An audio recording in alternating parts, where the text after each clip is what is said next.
What's up, YouTube? This is your boy John from the Jersey Shore, and I am back with you today to give you my review of the 2017 film 1922.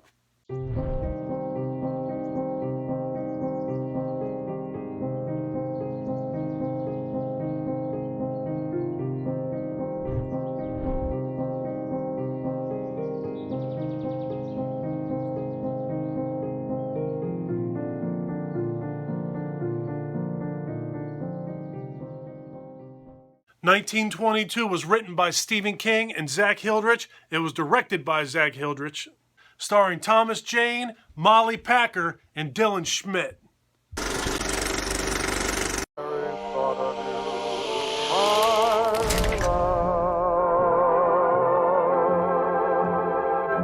Alright, so 1922. This story is about a family of three. You got the husband, who was Thomas Jane. You got the wife, who was Molly Packer. You got the son, who was Dylan Schmid. Thomas Jane's character is a farmer. He loves his farm. He takes care of his farm. Farm means the world to him. And what he's trying to do is he's trying to teach this trade to his son.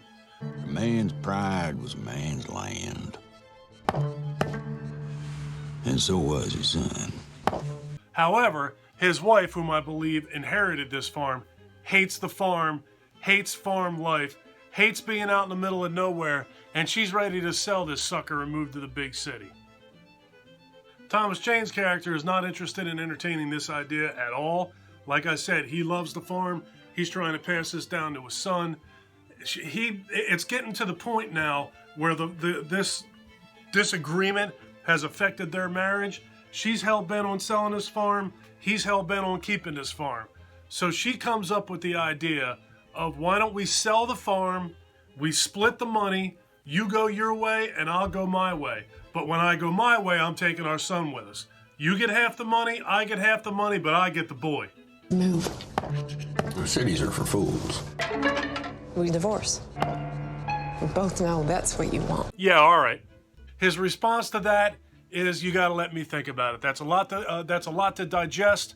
Let me take some time, let me think about this, and I'll let you know how I feel about this later. So just as you would assume, he decides that there's no way in the world I'm doing this. I'm not selling the farm. I love this farm. I'm keeping the farm. I disagree. I'm not going along with it. So he clearly tells her that he does not agree with her plan. He doesn't like her plan, so he decides to come up with his own plan. And let's just say that his plan is quite a bit different than hers was. So his plan, he actually comes up with the idea, and he shares this idea with his son.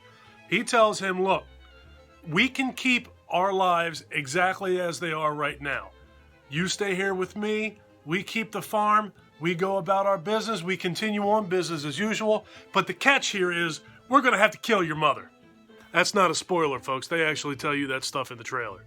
So needless to say, this boy is very hesitant about carrying out the plan of assisting his father in killing his mother. Eventually, the son gets very irritated and agitated with his mother, and I think that, in combination of him basically trying to save her life, he tells her, why don't you just pack your stuff and go? Why don't you just get out of here? She does not listen, and eventually, the father and the son are sitting on the front porch with mom, and the mother gets highly intoxicated. She's very drunk. I think that she's under the impression that everything's going to work out now. We're going to stay together. We're going to sell the farm. We're going to hit the big city. Life's going to be great. Unfortunately for her, she doesn't realize that those are not the plans that her husband and her son had for her. So the father helps her up the stairs when she's just about passed out drunk. He gets her in bed, and once she's in that bed, the father and son are sort of just looking at each other like, all right, this is it. What are we going to do here? So what do you think they're going to do? This is a Stephen King movie, remember? In 1922, I murdered my wife. Exactly. I know it may kind of sound like I'm giving away too much here, but if you watch the trailer to this movie, they basically tell you the plot of this movie all the way up to what I just said. And that's it. I'm not telling you any more about this movie. This movie's pretty darn good, and I think you need to watch this one for yourself. I got to tell you, prior to my buddy over in Australia, Frank Colson, suggesting that I watch this movie, I never heard of this movie.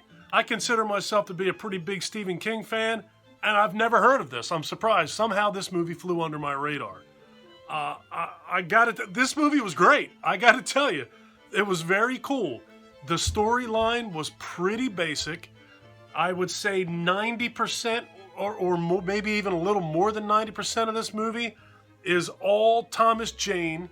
He's in it from the very beginning to the very end. He's the guy who carries this story along, and he does a tremendous job at doing that. He's very convincing. He's playing like an old-timey character from 98 years ago. The movie took place in 1922. It's 2020. 98 years ago is the time period that this movie takes place, and he does a great job in it. He was great. The wife was great, although she's in it on a very obviously a limited basis. When she was in the movie, she was great. The son was great. Everybody was great in this movie. But Thomas Jane, you know this dude. He's been in a whole bunch of stuff. He was the main character in Stephen King's The Mist. He was one of the main characters in Deep Blue Sea.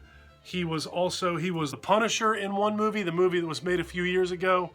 More than a few at this point. The one with John Travolta in it. But yeah, I'm sure you would absolutely know Thomas Jane.